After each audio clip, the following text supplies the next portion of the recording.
Nessa noite eu quero falar a respeito do mandamento do Senhor de nós amarmos a Deus acima de todas as coisas. Isso nós já sabemos de cor, é o primeiro grande mandamento, o quanto nós já temos falado disso aqui, desde anos, né, que nós temos pregado acerca disso. Mas o entendimento de que nós devemos amar ao Senhor, nós já temos. Eu digo o entendimento intelectual. Mas muitas vezes nós vemos que na nossa vida, como cristãos, como crentes no Senhor, isso não tem se traduzido numa prática da nossa vida. Isso não tem se traduzido nas nossas atitudes, nas nossas escolhas, na maneira como nós temos vivido a nossa vida. E é por isso que eu quero falar hoje acerca de quando o nosso coração está dividido entre amar a Deus e amar ao mundo. E nós sabemos que não tem como nós servirmos a dois senhores. A própria Bíblia diz, você vai agradar um e desagradar o outro. Então não tem como nós amarmos a Deus e amarmos ao mundo também. Eu quero que você abra nessa noite a sua Bíblia no livro de 1 João, capítulo 2. Eu estive meditando muito nessa passagem, porque aquilo que é dito aqui vai de encontro direto e atinge a todos nós.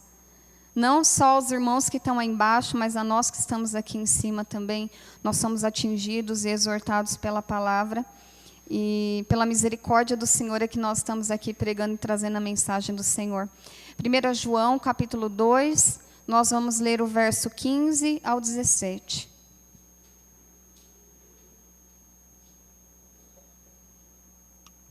Aleluia, glória a Deus. Todos encontraram? A palavra do Senhor diz assim, o título é Não se deve amar ao mundo. Verso 15.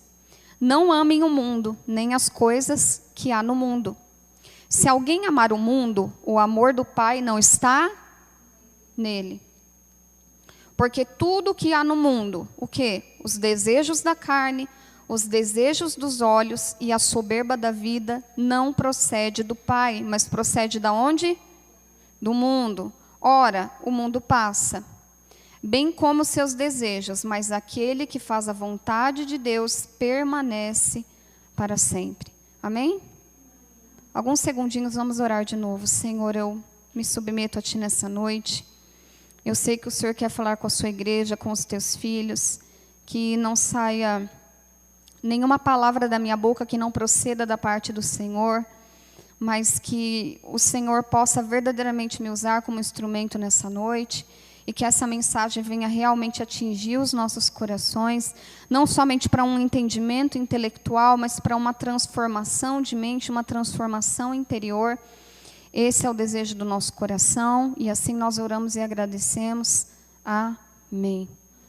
Aleluia. Eu estive meditando nessa palavra, porque o apóstolo João, ele é bem incisivo nesse ensino, quando ele diz, não amem o mundo e nem as coisas que há no mundo. Aqui o que está sendo dito, irmão, não é que não é para você amar a sua família, não é para você cuidar daquilo que você tem.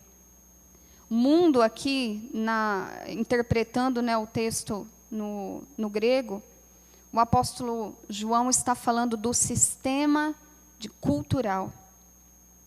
A forma como o mundo opera, a forma como o mundo é, o modus operandi do mundo. E ele diz que se alguém amar o mundo, o amor do Pai não está nele. Então ele está falando aqui de um sistema de valores, de anseios, de desejos e propósitos no mundo no qual nós estamos. E esse amar é justamente ansiar ter o controle, ser autossuficiente, ser dono de si mesmo, ser aquele que resolve a vida, ser aquele que não depende de ninguém, ser aquele que tem reconhecimento e aquele que busca segurança fora da presença de Deus.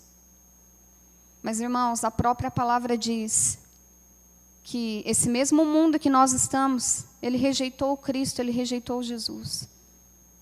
Então, como nós podemos amar o mesmo sistema que rejeitou e crucificou o nosso Senhor. E aqui ele fala que amar o mundo é andar, primeiro, na cobiça da carne. Ou, aqui na versão que nós lemos, né, nos desejos da carne. O que seriam esses desejos da carne? É justamente a nossa inclinação ao pecado. Irmãos, nós sabemos que o pecado ele traz prazer ao homem. Um prazer imediato, quando ele procura ali pecar, ele tem um prazer imediato, e claro que depois vem o sofrimento. E quando a palavra que fala dos desejos da carne, da cobiça da carne, é aquilo que o próprio Deus alerta e orienta os seus filhos para se manter longe, para se resguardar. Mas o desejo carnal se inclina para essas coisas. É aquilo que, quando nós escolhemos, nós estamos deliberadamente desobedecendo o Senhor. Não é algo que nós não temos conhecimento de que seja pecado, pelo contrário. São pecados que nós conservamos na nossa vida, que nós sabemos que é pecado e mesmo assim continuamos a fazer porque de alguma forma nós estamos nos beneficiando.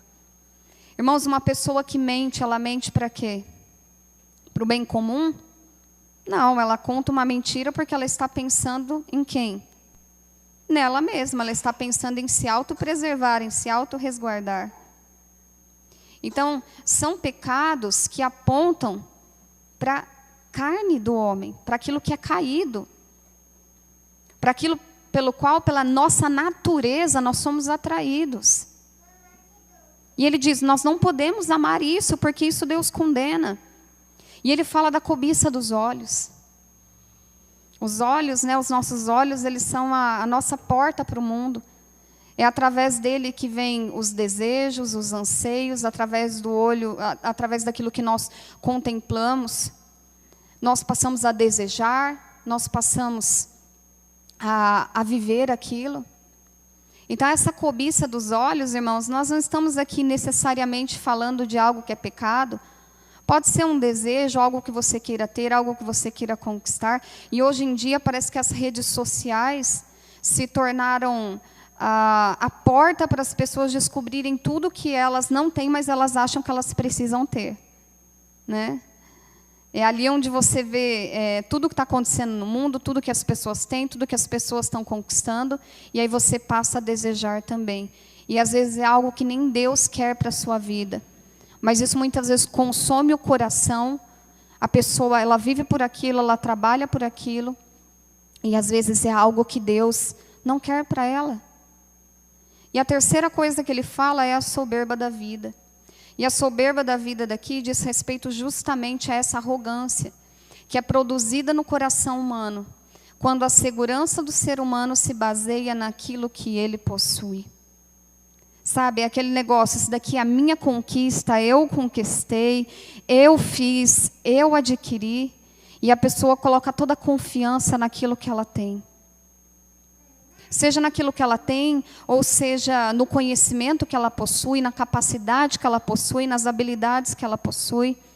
E a gente sabe que o orgulho, que a arrogância, que a soberba é algo que entristece profundamente o coração do Senhor, porque nós entendemos que tudo que nós temos, irmãos, até mesmo as nossas habilidades, até mesmo os nossos talentos, foram dados por Deus. Tudo é um presente de Deus nas nossas vidas. Então, tudo que nós temos, as bênçãos, elas são dádivas. E elas são dádivas que nós recebemos sem merecer. Então, quando nós olhamos para esses dois paralelos, entre quem decide amar a Deus e quem decide amar o mundo, são coisas que estão totalmente opostas. São coisas que estão totalmente antagônicas uma à outra. Não tem como uma e outra estarem juntas e fazerem você caminhar para a mesma direção. Porque os desejos da nossa carne, os desejos dos nossos olhos e a soberba do nosso coração vai nos levar para longe do Senhor, não vai nos levar para perto do nosso Criador. Essas três coisas são coisas que nascem de um mundo caído, de um mundo onde aquilo que nos é oferecido, hoje está nas nossas mãos, mas amanhã nós não temos mais. Irmãos, isso é muito sério. Porque quando nós vivemos e o nosso amor é direcionado a essas coisas, o nosso coração vai se distanciando do Senhor. E nós vamos enxergando não a imagem correta de Deus, mas nós vamos enxergando uma caricatura dele. Eu não sei vocês, mas eu cresci num contexto de igreja em que você ia à igreja para buscar a sua bênção. Você ia na igreja para receber o seu milagre. Perdão, irmãos. Você ia na igreja para ser curado. Você ia na igreja para que o seu problema se resolvesse. E quando eu comecei a frequentar a igreja com a minha mãe, eu era pequena. Então era só isso que a gente escutava. É a tão famosa, né, teologia da prosperidade, que graças a Deus perdeu força, tem perdido força, mas ainda existem muitas pessoas que pregam teologia da prosperidade, infelizmente. Mas eu cresci ouvindo esse discurso, de que nós vamos até o Senhor para Ele fazer aquilo que nós necessitamos. E o problema, irmão, nesse discurso, é que muitas vezes a pessoa ela vem na igreja, ela é trazida para a igreja, e alguém diz para ela, não, agarra com Deus que você vai ver, né? Deus vai mudar a sua vida, Deus vai dar aquilo que você está precisando. Aí a pessoa vem para a igreja, e ela quer uma coisa, mas Deus não quer aquela mesma coisa para ela. Aí ela se frustra com Deus, acha que Deus não a ama, acha que Deus não está ouvindo as suas orações, ela se decepciona e muitas vezes até larga a igreja, abandona o Senhor. Eu já vi tantos casos assim, eu não sei se vocês já se depararam com situações assim também. Mas nós temos também muitos crentes no Senhor que, por não ter o entendimento acerca do nosso Pai, acerca do nosso Deus, acerca da nossa vida com Deus, acabam sofrendo e atraindo sofrimento para dentro dos seus corações. Sofre porque vive debaixo de uma pressão de anseios terrenos e não entende que nós fomos chamados para ser cidadãos dos céus. Nós estamos, irmãos, em um mundo caído, nós vivemos na realidade de um mundo caído que está de mal a pior. E não adianta só porque nós desejamos que as coisas melhorem, elas não vão melhorar, porque a própria palavra do Senhor aponta. O mundo ele jaz no maligno, o mundo ele está indo de encontro para o seu fim. E muitas vezes nós estamos como? A gente está tentando fazer com que o mundo melhore, as coisas do mundo melhorem, para a gente ter a vida que a gente sempre quis aqui. Às vezes a gente está lá, ai, Maranata, a hora vem Jesus, mas no coração não é assim. No coração, na verdade, está desejoso por construir uma vida, por acumular, por realizar todos os seus sonhos. Entenda, irmãos, não é errado você ter sonhos, você ter desejos. O próprio Deus, Ele concede muitos dos nossos sonhos, dos nossos desejos, mas quando nós vivemos e somos dirigidos pelos nossos anseios, nós nos frustramos. Por quê? Porque vivemos em um mundo caído, em um mundo que é repleto de dor, que é repleto de sofrimento, que é repleto de perdas, frustrações. E a gente sofre desnecessariamente porque a gente está tentando consertar esse mundo para a gente ser feliz nele. E vem a palavra do Senhor e fala, olha, vocês estão no mundo, mas vocês não pertencem a esse mundo. Vocês estão no mundo, mas vocês são cidadãos do reino, não desse reino terreno, mas de um reino celestial. Você já conversou com uma pessoa, ou você mesmo já foi a pessoa, de falar assim, tomara que Jesus demore um pouquinho mais para voltar, deixa eu me formar, deixa eu me casar, deixa eu abrir minha empresa, deixa eu conseguir o meu sonho de viajar pelo mundo, né? Tem gente que tem sonho de viajar pela Europa, de viajar conhecendo as 7 maravilhas do mundo, enfim, né? Cada um tem seus objetivos.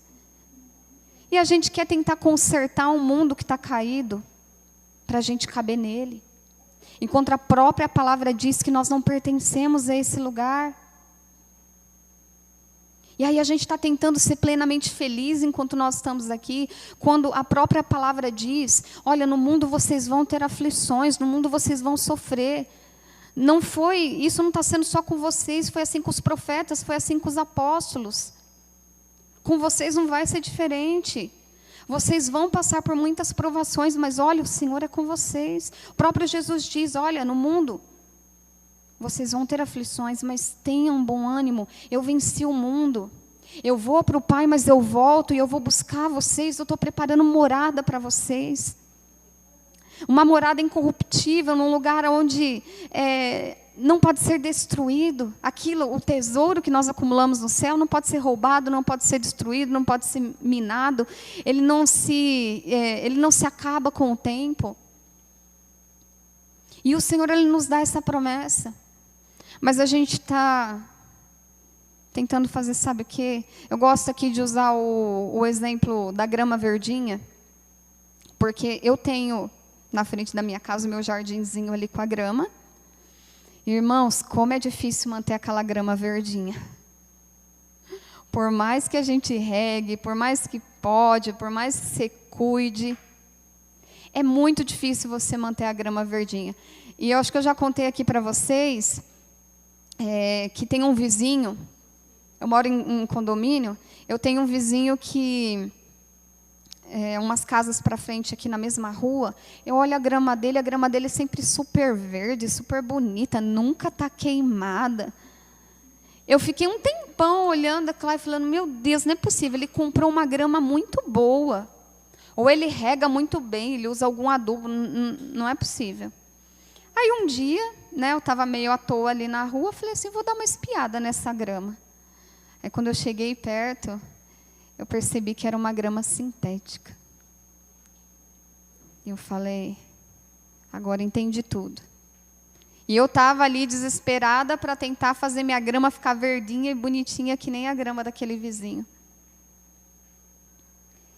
E a gente não consegue, irmão, a gente não consegue controlar a vida. Pensa ali, quando a gente pensa no cultivo de planta, de grama, quantos fatores que vêm ali para estragar aquela grama que existe. O sol, o próprio sol, a grama ela precisa do sol, ela precisa do sol. Mas sol demais também vai queimar ela. Tem como a gente controlar o sol? Não tem, não dá para a gente controlar o sol. Chuva, a planta também precisa de água. Aqui em Bauru a gente sabe, a maior parte do ano é seca. Mas também quando chove, às vezes chove para destruir tudo. Dá para a gente controlar a chuva? Não dá. Dá para a gente controlar a erva daninha? Difícil, até dá, mas é difícil. Eu falo aqui no meu jardim tem um monte de tiririca. Vocês sabem o que é tiririca? A última vez que a dona Cida sabe. Vocês sabem o que é tiririca? A última vez que eu falei, a maioria falou, o que é tiririca? É o homem lá? Não, não é o homem, tá? A tiririca é aquela plantinha, aquele matinho feio que cresce ali, que se você olhar de longe, você não percebe que ele não é a grama, mas se você olhar mais de perto, você vai ver que ele é diferentão, ele está ali, sobrando, estragando a grama. Então, quando não dá tiririca, dá aquelas outras folhinhas assim, feinha. E teve uma época que eu estava determinada a ficar arrancando as tiriricas, para ficar bonitinho. Mas se arranca num dia, no outro dia tem mais 15, 20, 30 tiririca. Aí eu abandonei, falei, não, vou deixar as tiriricas aí, deixa elas serem felizes. Aí teve uma época que também o meu problema foi formiga cortadeira. Aí eu estava achando aquelas formigas a coisa mais linda do mundo. Estava até comentando com o pessoal, nossa, que linda, eu vejo elas trabalhando. Elas estão limpando ali o meu jardim, carregando todas as folhas. Todas as folhas que tinham caído, elas cortavam, elas carregavam. Eu falei, nossa, elas estão limpando minha calçada, que bonitinho. Até o dia que elas começaram a fazer caminho na grama. Eu falei, diacho, eu vou ter que dar um jeito nessas formigas. Aí lá fui eu comprar o veneno para colocar ali para as formigas cortadeiras. Eu estou dando esse exemplo, irmãos, porque eu estou querendo dizer que a nossa vida, da mesma forma, a gente não consegue controlar aquilo que acontece. A gente não consegue controlar o sofrimento, as tribulações, até porque o próprio Senhor disse que enquanto nós estivermos aqui no mundo, nós estamos sujeitos a isso. Eu não sei se vocês já ouviram falar, mas tem um experimento que fizeram lá nos Estados Unidos, que eles colocaram umas árvores para serem cultivadas num ambiente tipo uma estufa, não é bem uma estufa, mas é um ambiente controlado. Então, as árvores elas cresciam e eram cultivadas ali naquele ambiente todo controlado. E com o tempo, eles foram percebendo o seguinte, que aquelas árvores elas cresciam rápido, mas o tronco delas era mais fraco e instável. Porque os fatores agressores, que é o vento, a chuva, o sol e tanta coisa, faz com que esse tronco, ele crie, né, uma camada que é chamada de madeira de reação. Depois vocês pesquisam melhor, aí vocês entendem melhor o que eu estou falando. Mas esses fatores estressores, né, do tempo, fazem com que aquele tronco, com aquela madeira, ela se torne mais forte, mais rígida. Então, aquela árvore que foi colocada ali na estufa, onde não tinha vento, onde a temperatura era controlada, onde, né, só acontecia o que queria que acontecesse. No final das contas, ela até cresceu, mas ela se tornou fraca. E provavelmente, por não ter esse tronco bem sustentado, às vezes não conseguia também, sendo uma árvore frutífera, sustentar os seus frutos. E muitas vezes nós estamos como, irmãos? Nós queremos ser essa árvore e queremos que Deus nos coloque dentro de uma estufa e a gente fala, Senhor, me livra de tudo. Me livra de todas as tribulações, de todas as dores, de todas as dificuldades, de todos os problemas. E aí nós entendemos por que Deus não responde esse tipo de oração nossa, porque enquanto nós passamos pelas tribulações, Deus está trabalhando em nós e nós somos fortalecidos. Irmãos, quantas situações na minha vida que eu só aprendi quando eu passei por dores. Não adianta. O ser humano, não adianta tentar sentar o ser humano numa cadeirinha e ensinar para ele tudo que ele tem que aprender ali como se fosse uma aulinha, não aprende. Nós aprendemos pelas experiências da vida. E as experiências ruins, no final das contas, elas são as que mais acabam nos ensinando. A própria palavra do Senhor diz que todas as coisas cooperam para o bem daqueles que amam a Deus. Então, nós tentamos fugir ao máximo, né, das dificuldades, das tribulações. Vamos ser honestos, ninguém gosta de sofrer.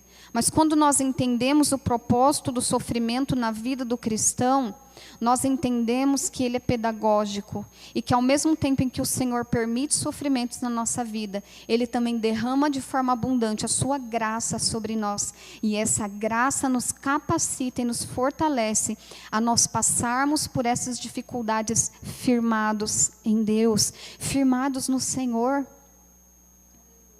Então, nós precisamos entender que, como cidadãos dos céus, como filhos de Deus, nós fazemos parte de um reino que não pertence a esse mundo. E muitas vezes nós estamos tentando viver debaixo de um sistema terreno e nós estamos sofrendo por conta disso. Quando Jesus ali foi entregue pelas autoridades, né, pelos judeus, a Pilatos, Pilatos perguntava para ele, você é rei? Porque uma das acusações, né, que os judeus falavam, ele diz que é nosso rei, mas ele não é. E aí Pilatos falava muitas vezes para Jesus, olha, eu tenho autoridade para te soltar, você não vai abrir a boca, você não vai falar nada? E o próprio Jesus disse, o meu reino não é desse mundo.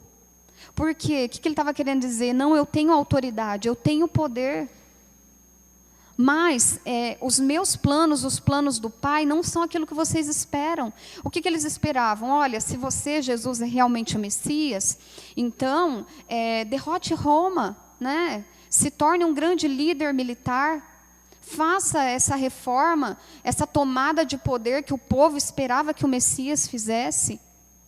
Mas Jesus não cabia na lógica dos judeus, na lógica humana daquele tempo. E eles diziam, olha, se você é o Cristo, então desce da cruz. Prova para nós que você é o Cristo. E o Senhor, ele não tinha todo o poder e autoridade para descer da cruz e se provar diante das pessoas.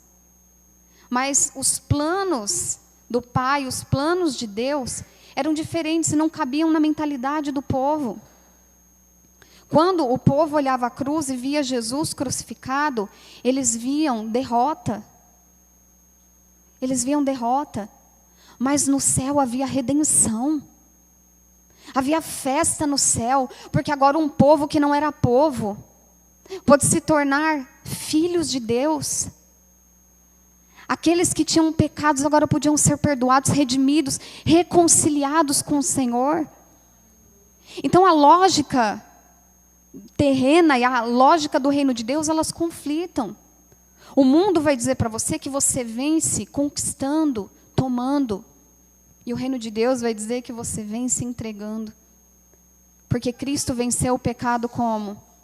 Cristo venceu o pecado e a morte se entregando na cruz. E isso não cabia na mente daquela época. Isso não cabia na mente do povo, eles não conseguiam entender. E o Evangelho, ele vira realmente a nossa mente de ponta cabeça. Porque o Evangelho, ele não determina, ele não mede o que é vitória pelas bênçãos recebidas por Deus.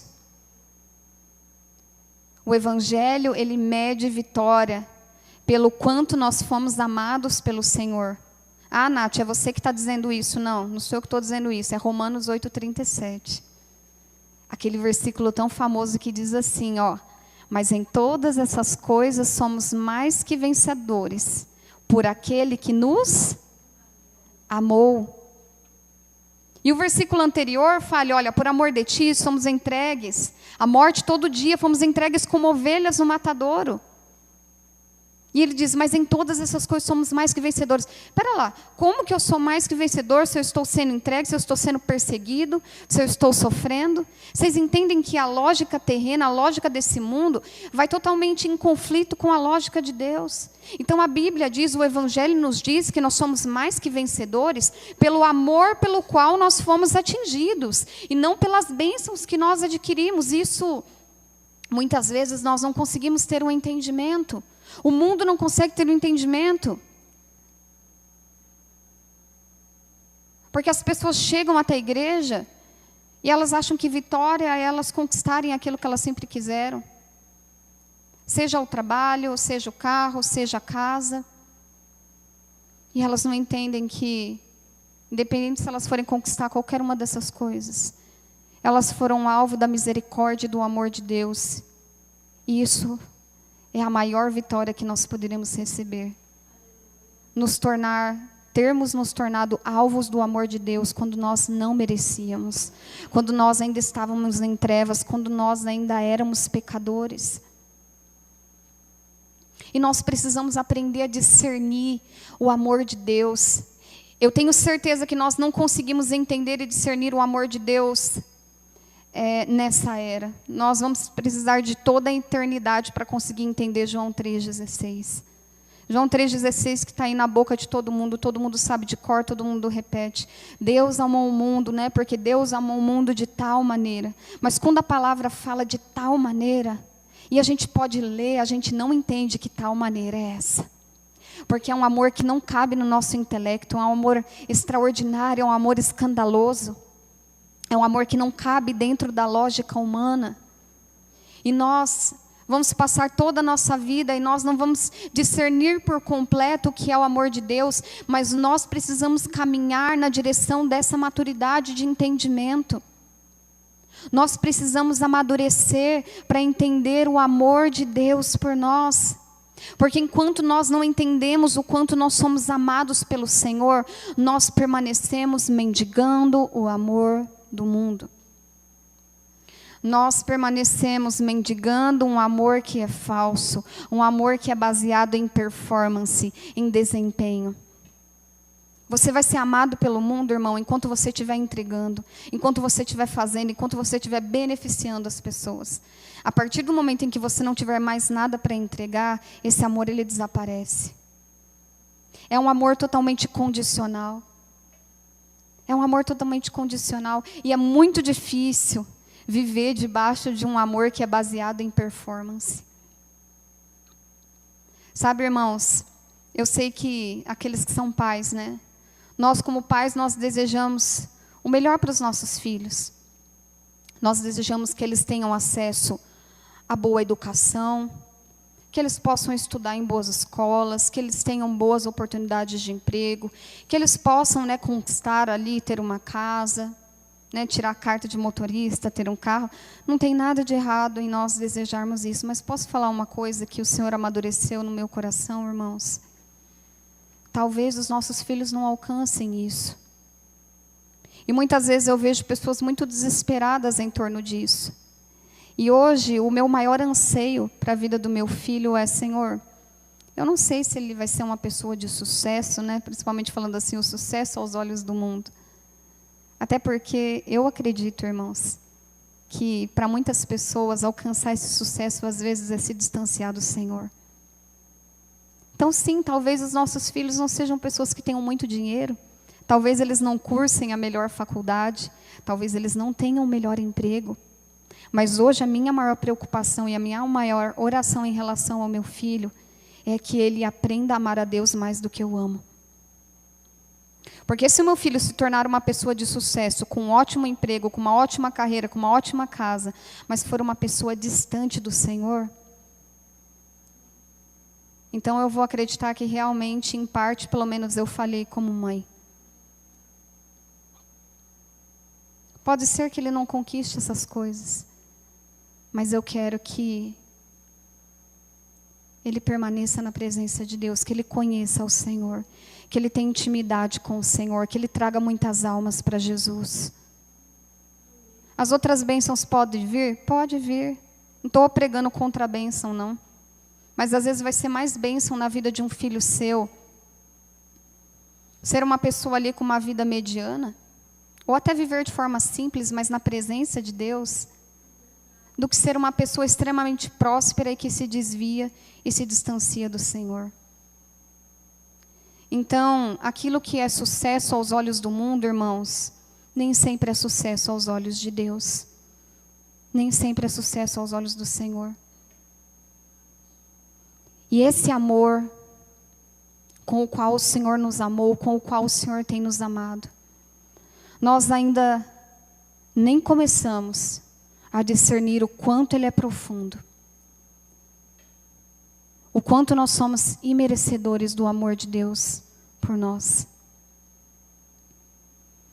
E foi justamente no momento de maior sofrimento do Filho de Deus, foi no momento de maior entrega e de vulnerabilidade que o amor do Pai se manifestou ao mundo.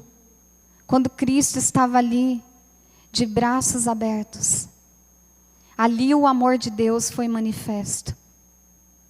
Ali o amor de Deus foi revelado a nós.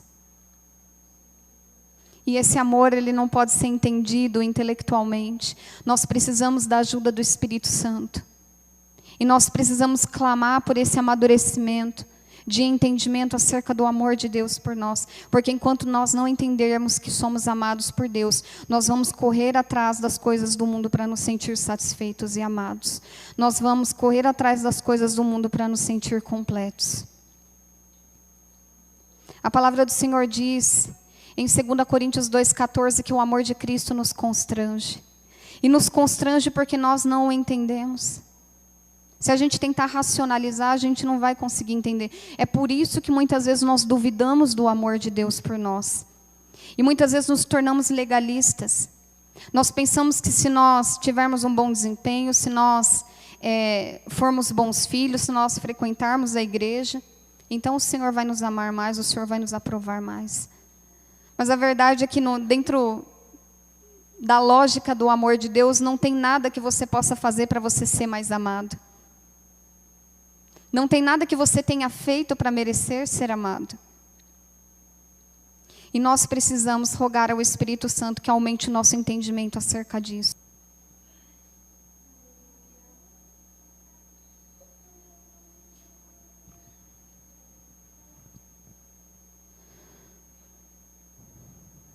Primeiro João 4,16 diz assim: assim conhecemos o amor que Deus tem por nós e confiamos nesse amor. Deus é amor. Todo aquele que permanece no amor, permanece em Deus e Deus nele. Então veja só o que está dizendo aqui. Assim conhecemos o amor que Deus tem por nós e confiamos nesse amor. Deus é amor. Então a palavra deixa muito clara para nós que esse amor não é qualquer tipo de amor, não é o amor do mundo. O amor do mundo é baseado num sistema de interesse, num sistema de barganha. Aqui, quando nós falamos nesse tipo específico de amor, nós estamos falando em uma pessoa. Porque quando a palavra fala que nós conhecemos o amor de Deus e confiamos nesse amor, a própria palavra nos diz que Deus, Ele é o próprio amor. Então, entenda, irmãos, Deus, Ele não tem amor e Ele nos dá esse amor. A essência de Deus é amor, o próprio Deus é o amor. Por isso, Deus não tem como nos amar numa medida maior do que a medida plena e total do seu amor. Nós somos totalmente condicionais quando nós amamos, né? Nós amamos mais aqueles que nos agradam, aqueles que, de alguma forma, nos beneficiam. Aquele que de alguma forma, né, são pessoas que nos ajudam. Nós amamos com uma dose específica de amor, de acordo com o que nós recebemos. Mas a medida do amor de Deus, ela é total. Deus, Ele não consegue amar parcialmente. Porque se Deus amar parcialmente, Ele está negando a sua própria essência. E a essência de Deus é amor. E por que é importante nós entendermos isso? Que Deus, Ele é o próprio amor. Porque quando a palavra ela fala que nós devemos confiar no amor de Deus, nós entendemos aqui que nós temos que confiar na pessoa de Deus. Nós temos que confiar no caráter de Deus. E Deus, Ele não tem sombra de variação. Deus, Ele não muda. Deus, Ele é o mesmo. E aí muitas pessoas são atraídas para dentro da igreja e dizem para elas, olha, confie em Deus, porque Deus é todo poderoso. Ou confie em Deus, porque Deus, Ele é Jeová Rafa, Ele é o Deus que cura. Confie em Deus, porque Ele tem todo o poder e autoridade. E realmente, Deus é todo poderoso, Deus é o Jeová Rafa, Deus, Ele é o Deus da cura. Mas quando nós nos aproximamos do Senhor, por causa desses seus atributos, quando nós confiamos em Deus, porque Ele é todo poderoso, porque Ele pode nos abençoar, e nós nos aproximamos da presença dEle, mas nós, por algum motivo, não temos as nossas orações respondidas, ou não somos abençoados, logo a nossa confiança desmorona completamente. Para você entender o exemplo que eu estou dando, entenda o seguinte, quando você era criança, você tinha confiança no seu pai e na sua mãe, porque eles eram pessoas que tinham posses, porque eles tinham alguma influência, alguma autoridade. Por que você confiava na palavra do seu pai ou da sua mãe? Vou dar uns segundinhos aí para vocês pensarem. Sabe por quê? Porque eu e você sabíamos que éramos amados. A gente nem sabia quanto dinheiro tinha na conta deles. A gente não sabia se eles tinham bens. A gente não sabia como que eles iam prover as coisas que nós precisávamos, quais que seriam os meios ou as maneiras. Nós não estávamos preocupados com isso. De repente, você pode até ter pensado, né, alguma vez, poxa vida, queria ter nascido, né, numa família melhor, numa família mais abastada. Mas a gente fala isso da boca para fora. Nós aprendemos a confiar neles por causa do amor que nós sabíamos que eles tinham por nós. E quando nós aprendemos a confiar em Deus apenas por conta dos seus atributos, porque Ele é todo poderoso, e Ele realmente pode fazer todas as coisas, mas nós precisamos entender, Ele não vai fazer todas as coisas que nós queremos, irmãos, porque Ele é Deus, Ele é soberano, Ele tem seus planos. E isso significa que Ele deixou de te amar? Porque Ele não respondeu uma oração sua, porque Ele não abriu aquela porta de emprego que você queria, porque Ele não fez aquele negócio dar certo, porque Ele não te curou daquela enfermidade? Muitas pessoas têm racionalizado dessa forma. tem condicionado o amor de Deus às respostas das suas necessidades ou às respostas das suas orações. Só que quando a resposta não vem, quando a cura não vem, quando a bênção não vem, quando a porta não se abre, e aí, nós conseguimos ainda confiar e acreditar no amor de Deus?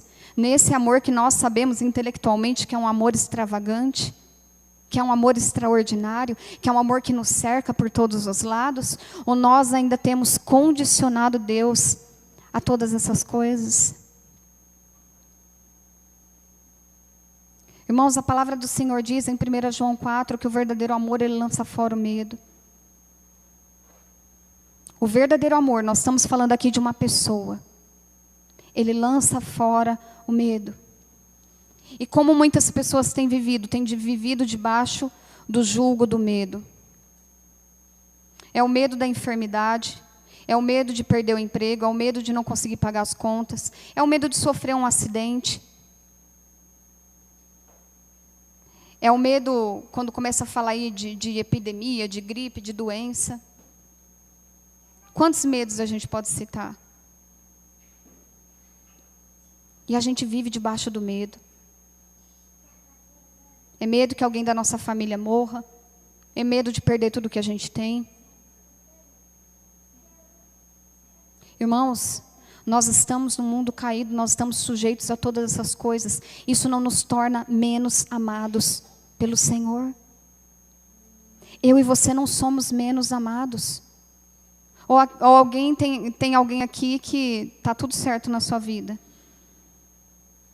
Está tudo redondinho, emprego, tudo certo, as finanças de vento em popa, a família, tudo bem, tudo saudável, tudo feliz, sobrando recurso, sem tristeza, sem problema. Tem alguém aqui?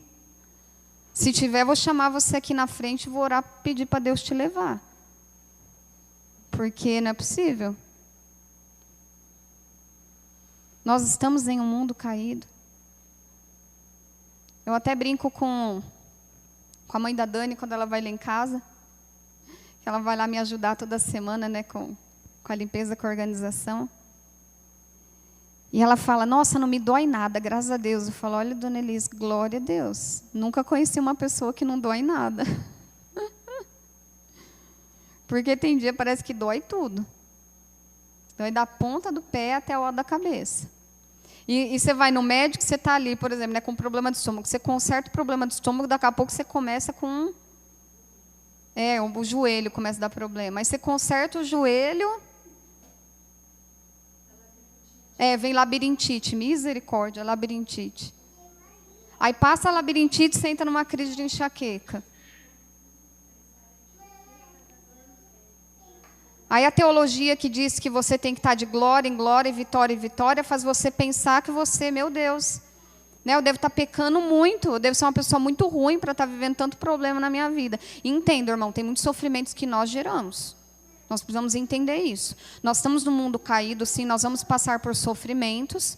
E tem muitos sofrimentos que são desnecessários porque nós geramos. Por quê? Porque andamos em pecado, porque desobedecemos ao Senhor, porque fazemos más escolhas, mas ainda diante disso tudo Deus nos dá graça.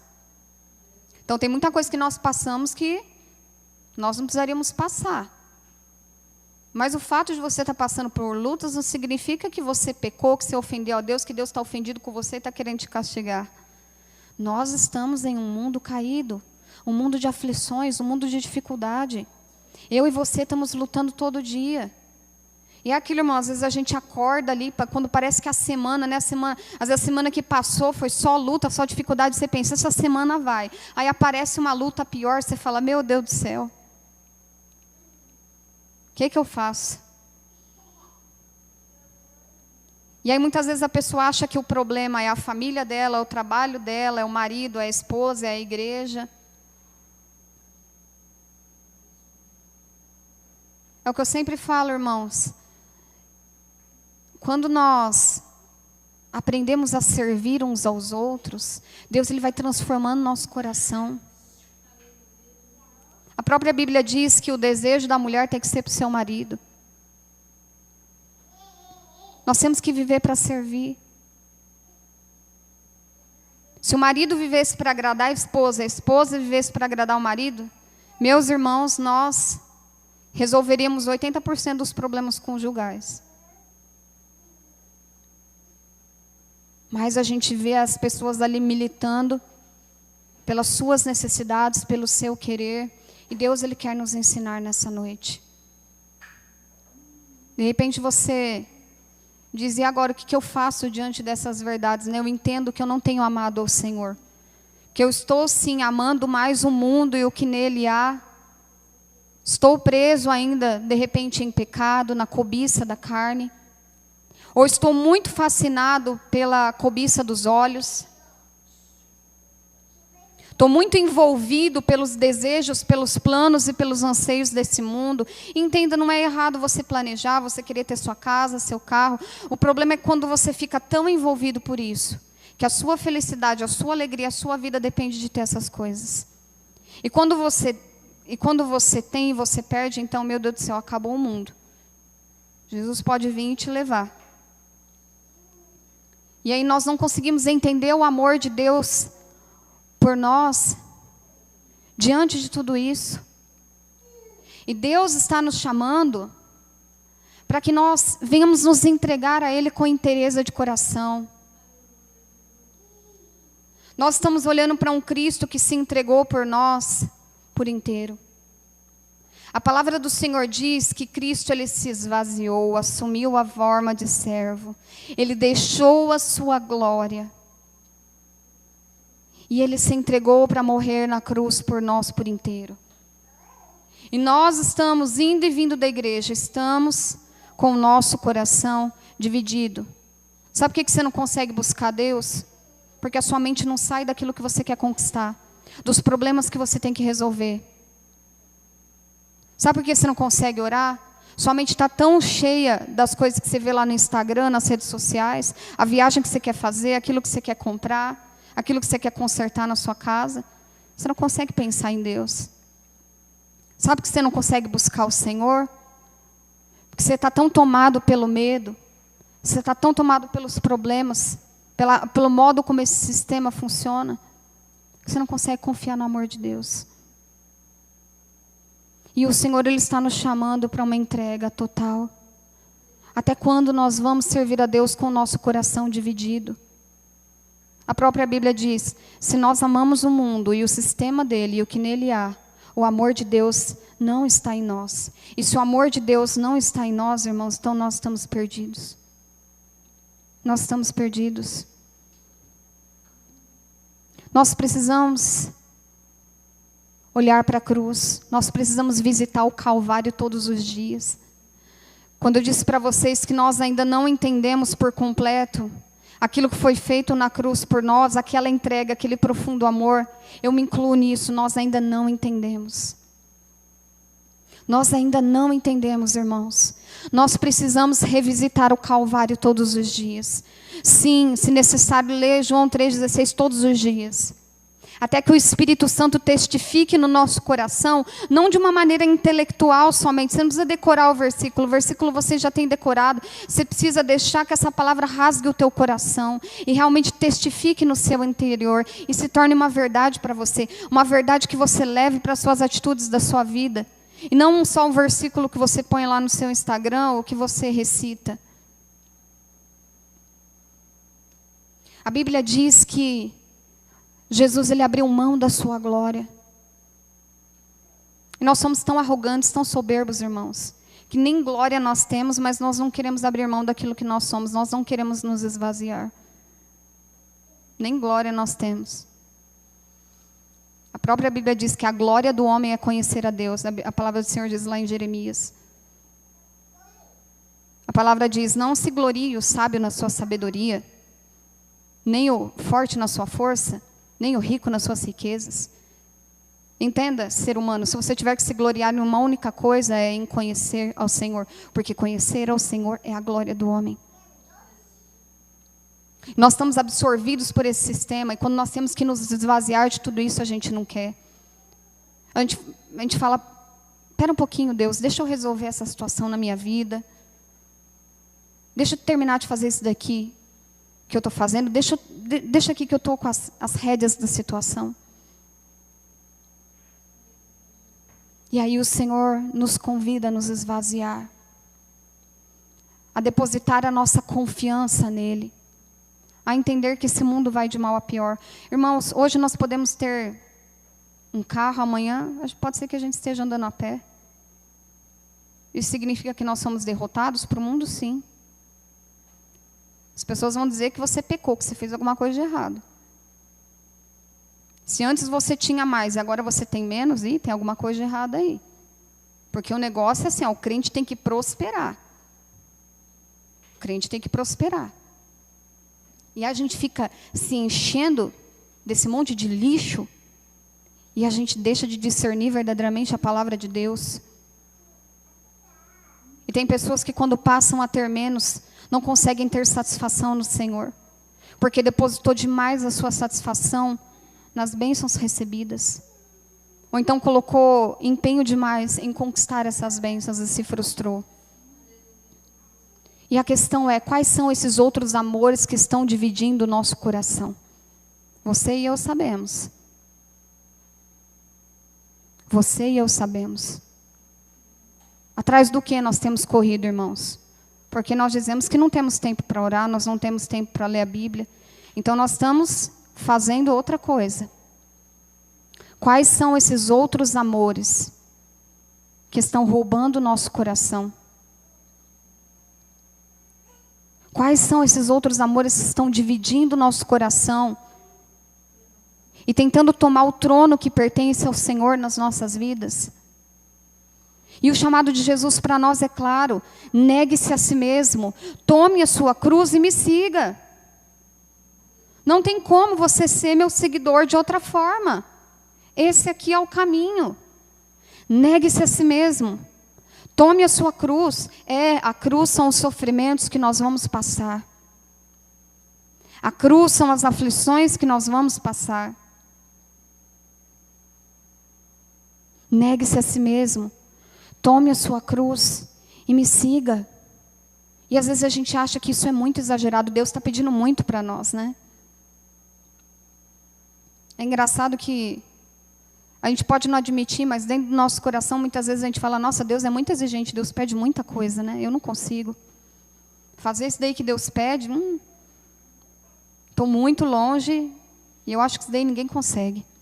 Sabe o que a palavra do Senhor diz em Deuteronômio 30?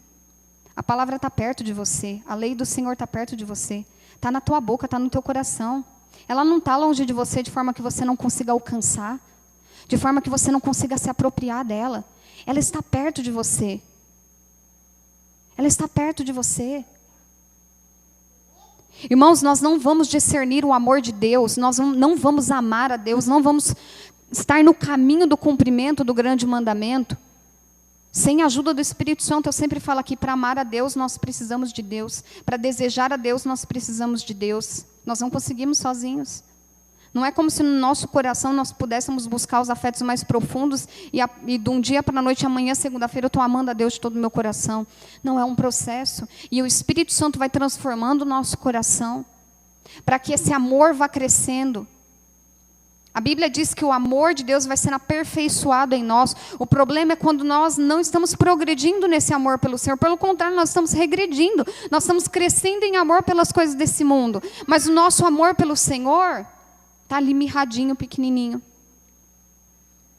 Às vezes o amor é tão pequeno que não consegue nem fazer a pessoa vir para o culto, cultuar o Senhor. Quanto mais fazer uma entrega maior. Como nós vamos poder entregar aquilo que Deus nos pede, se essas coisas tão pequenas nós fazemos parecer ser tão pesado para nós? Nós fazemos parecer ser tão pesado para nós. Irmãos, muitas vezes você vai dizer: eu não estou me sentindo amado, não estou sentindo esse amor de Deus. Tudo bem, porque o amor de Deus, ele não é um sentimento. Tem dias que parece que tudo que vai acontecer na sua vida vai cooperar para você acreditar que realmente Deus não te ama. Mas nós não estamos falando aqui da confiança em um sentimento. Estamos falando da confiança no caráter de Deus. E a palavra ela nos exorta em João 15:9: permaneçam em mim, permaneçam no meu amor. permaneçam nesse amor. Porque enquanto vocês permanecem, esse amor está sendo aperfeiçoado dentro de mim e de você. Esse amor está sendo amadurecido dentro de nós, à medida que nós permanecemos, sim, no dia mau, no dia da perda, no dia da derrota, no dia do fracasso, no dia em que nós estamos enfermos, no dia em que nós não temos resposta. Tem pessoa que às vezes ela fica tentando achar uma resposta, uma explicação para aquilo que ela está passando. Ela vai atrás de revelamento. A resposta é: você vive num mundo caído. Você vive num mundo de sofrimento. E nós estamos aqui, estamos sujeitos a tudo isso. Mas o Senhor diz: permaneçam no meu amor, permaneçam em mim.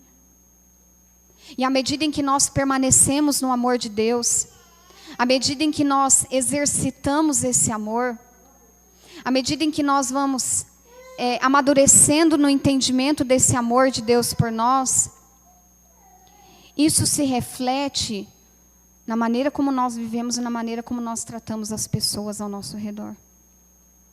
A própria palavra diz: não adianta você dizer que você ama a Deus e você odeia o seu irmão.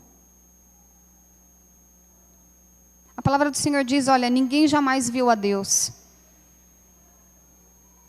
Mas a palavra diz que o Senhor, Ele se manifesta, Ele se personifica quando nós amamos uns aos outros. Então ninguém viu a Deus, mas nós podemos tornar Deus visível quando nós exercitamos o amor dele. Sabe por quê, irmão? Quando você entende o quanto você foi amado e que você não merecia, não tem como você não amar também. Ah, mas fulano, ele não merece, ele fez. Ah, eu também não mereço. Eu também não mereço e nunca vou merecer.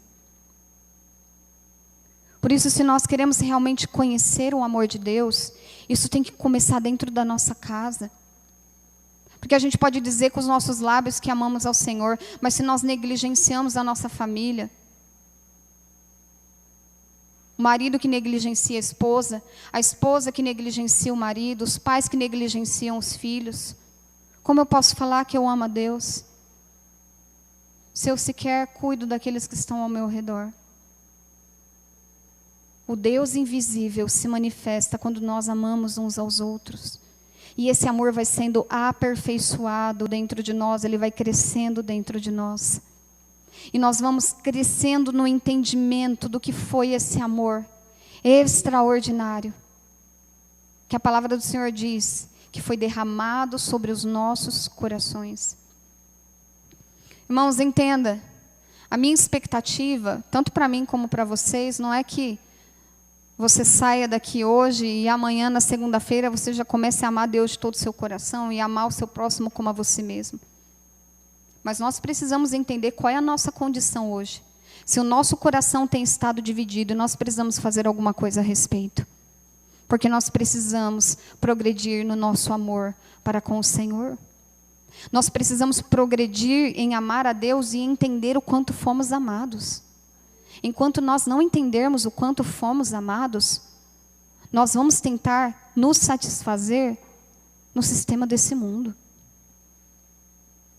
Nós vamos tentar nos satisfazer naquilo que nós temos, naquilo que nós alcançamos, naquilo que nós conquistamos.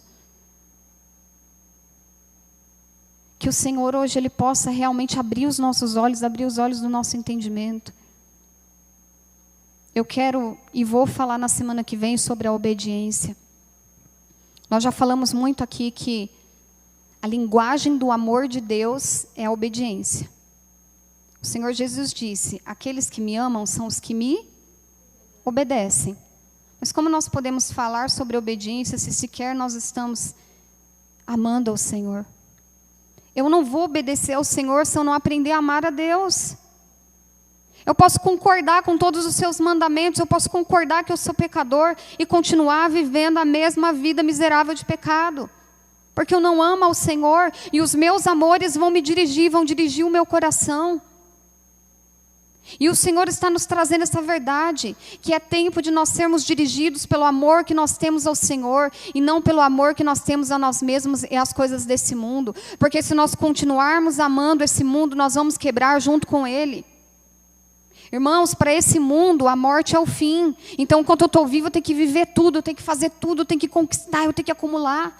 Mas para nós, como cristãos, a gente entende que a morte ele é o começo.